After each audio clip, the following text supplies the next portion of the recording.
Сәлем достар, микрофонда мен Ілияс Байсейіт, бұл информатикаға каналы.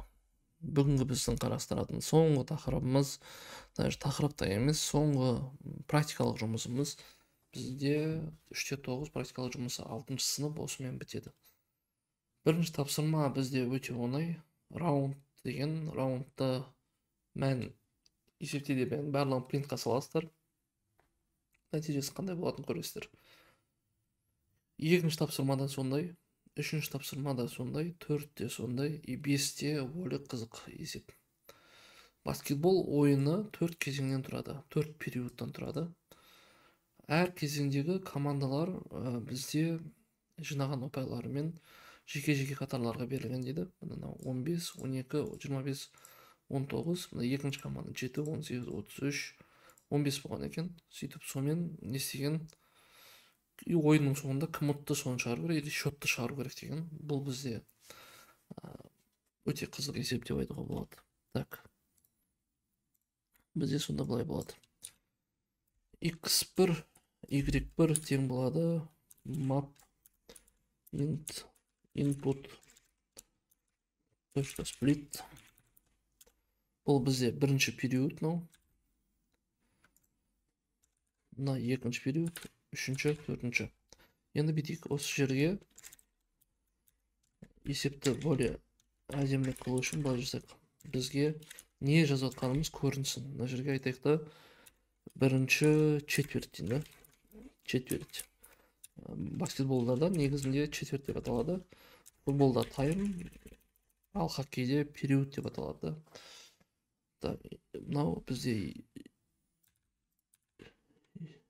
екі.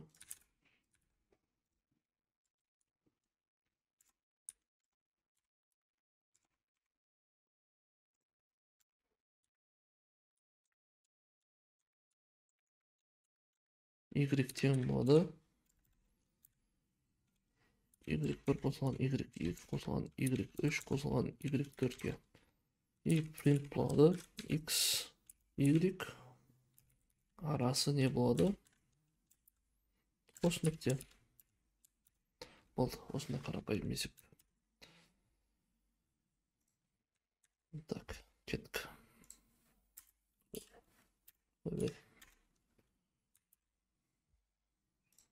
Мына.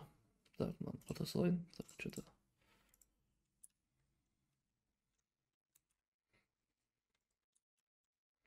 Біріншісінде 15 пен 7, келесі 12 мен 18, үшінші четвертте 33, 19 мен 15, сонда мәні 71 мен 73 деген счет бізде шығып отыр.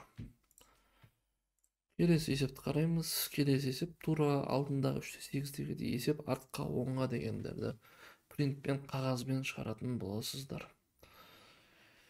Мына есепті қараймыз.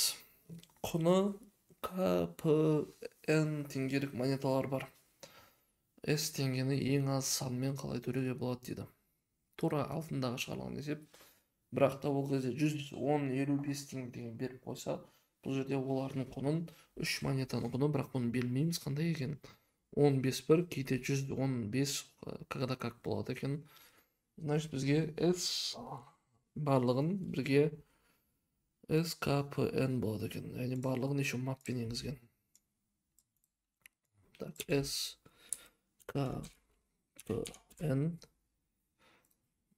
Так, мыналардың барлығы керек емес. Şimdi мынау да керек емес. Şimdi мына жерге не жинаймын? X-ға жинаймын. Так, X1 болсын. X1 бірінші монета. S-ті бөлемін K-ға. Енді S-тің мәнін жаңартам. S процент K болады.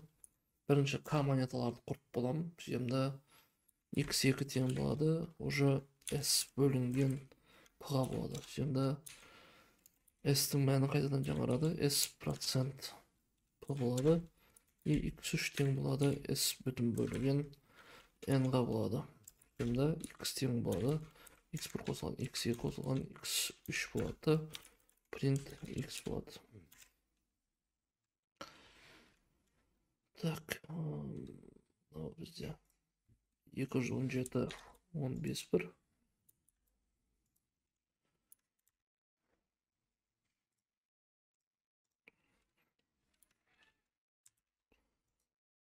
17 15 1 24 монета болу керек.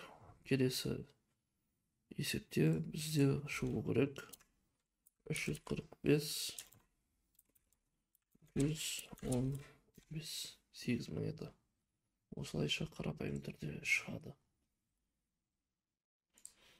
Так, бізде мына есепте блок схема, в принципе, осымен болып тұр. Бізге берілген тапсырмалардың барлығы көпшілігі оңай, мыналардың барлығын просто коды берілген, кодқа айналдыру керек. Сонда A басы тең map деп қоясыздар, T тең осылай, N-ге соңына шыққан мән бізде жиналынады, и N-де шығады. Тура осылай A басы да тең болады, map int input деп жазасыздар. Мына жерге кодтарын тура көшіресіздер, и соңына print n де саласыз болды.